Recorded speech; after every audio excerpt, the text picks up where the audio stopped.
Continuamos juntos para o nosso estudo sobre mecanismos da mediunidade. Vamos ver hoje geradores e motores.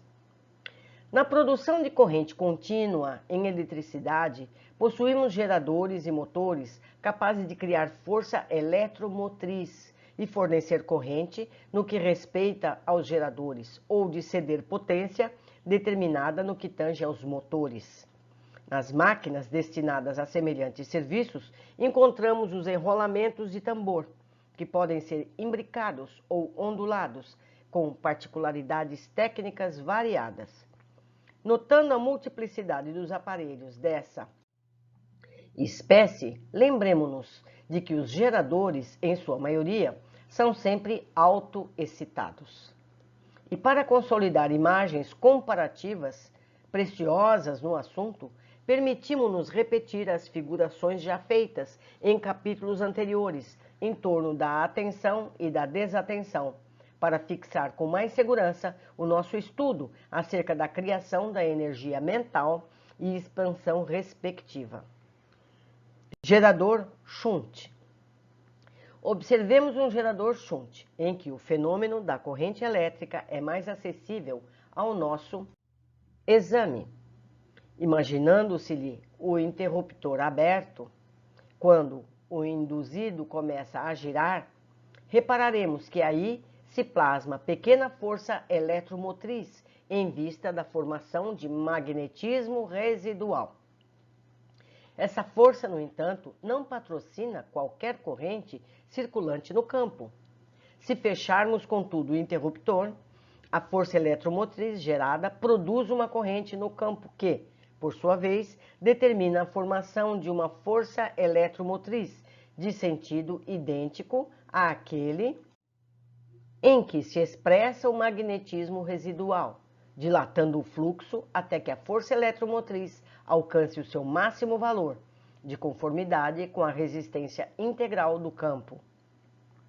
A elevação da voltagem cessa no ponto em que a linha de resistência interrompe a curva de saturação, porquanto acima dessa zona, a força eletromotriz gerada é menor do que aquela necessária para sustentar o valor da corrente excitadora. Frustração da corrente elétrica. Sempre que a corrente de um gerador não se alteie, a frustração é devida a causas diversas, das quais salientamos as mais importantes.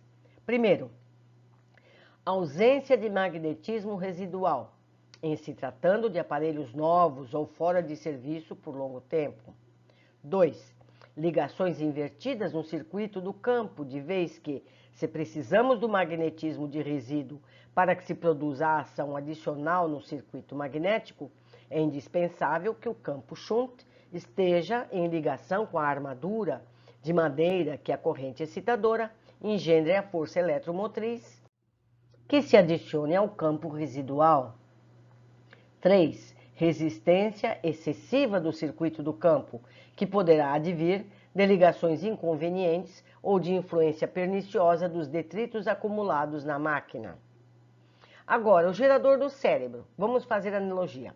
Com alguma analogia, encontramos no cérebro um gerador autoexcitado, acrescido em sua contextura íntima de avançados implementos para a geração, excitação, transformação, indução, condução, exteriorização, captação, assimilação e desassimilação da energia mental, qual um gerador comum desempenhasse.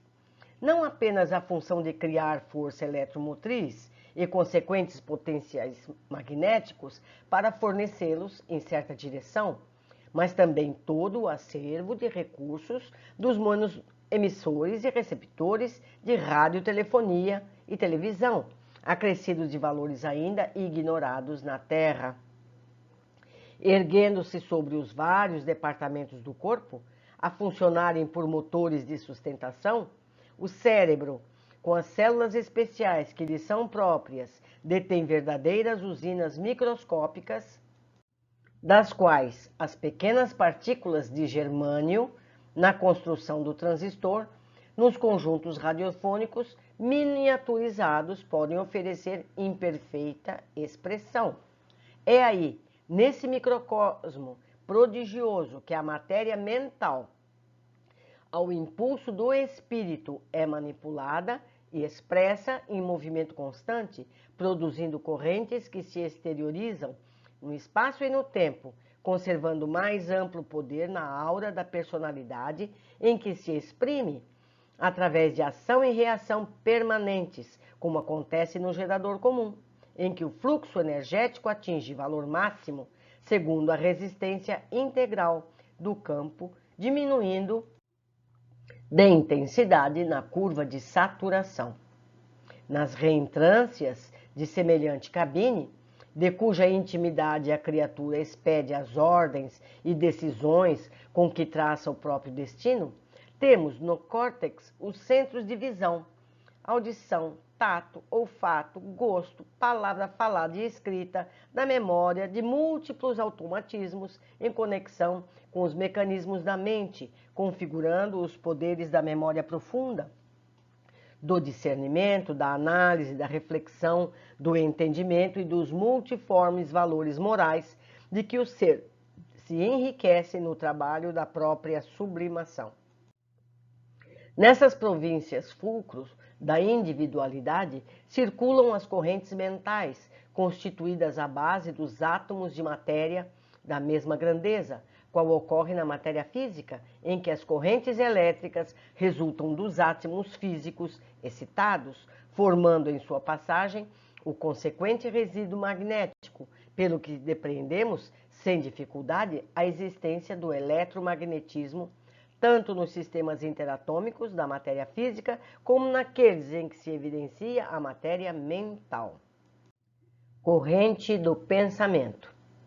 Sendo o pensamento força sutil e inexaurível do espírito, podemos categorizá-lo assim à conta de corrente viva e exteriorizante, com faculdades de autoexcitação e autoplasticização inimagináveis. A afeição do gerador Shunt, se a mente jaz desatenciosa, como que mantendo o cérebro em circuito aberto, formam-se no mundo intracraniano reduzida força mento-criativa, que não determina qualquer corrente circulante no campo individual. Mas se a mente está concentrada, fazendo convergir sobre si mesma as próprias oscilações, a força mento-criativa gerada produz uma corrente no campo da personalidade que, a seu turno, provoca a formação de energia mental de sentido análogo àquele em que se exprime o magnetismo de resíduo, dilatando o fluxo até que a força aludida atinja o seu valor máximo, de acordo com a resistência do campo a que nos referimos. Surpreendemos nessa fase o mesmo fenômeno de elevação da voltagem no gerador elétrico, porquanto no cosmo fisiopsicossomático a corrente mento-criativa se alteia até o ponto de saturação, do qual se alonga com menor expressão de potencial no rumo dos objetivos a que se afeiçoe conforme a linha do desejo. Negação da corrente mental.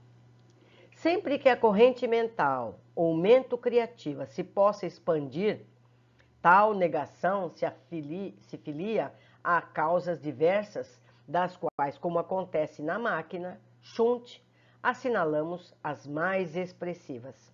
Primeiro, ausência de magnetismo residual, em se tratando de cérebros primitivos, isto é, de criaturas, nos primeiros estágios do pensamento contínuo, no reino nominal, ou de pessoas por largo tempo entregues a profunda e reiterada ociosidade espiritual. 2. Circuitos mentais invertidos em razão de monodeísmo vicioso, na maioria das vezes agravado por influências obsessivas. 3. Deficiência da aparelhagem orgânica por motivo de enfermidade ou perturbações temporárias oriundas do relaxamento da criatura no trato com o próprio corpo. Meus amigos, terminamos aqui mais um capítulo também extremamente técnico. Como disse antes, esse livro foi destinado àqueles voltados à ciência, para que eles possam entender os mecanismos da mediunidade, os mecanismos espirituais, associando a conceitos que a ciência conhece, facilitando o entendimento dessas pessoas. Para nós, espíritas, especialmente os médiuns, a função desse trabalho é mostrar que os potenciais mediúnicos, os potenciais mentais, são os mesmos da física, que comanda toda a Terra, todo o universo. Então, não é uma característica extraordinária, e sim natural da natureza, do indivíduo, certo? Foi uma alegria estar com vocês, estamos aprendendo muito, apesar de ser árduo e difícil esse conteúdo, mas vamos aprendendo. Se não entendermos na primeira leitura, aprenderemos na segunda ou na terceira. Aguardo todos vocês no nosso próximo capítulo.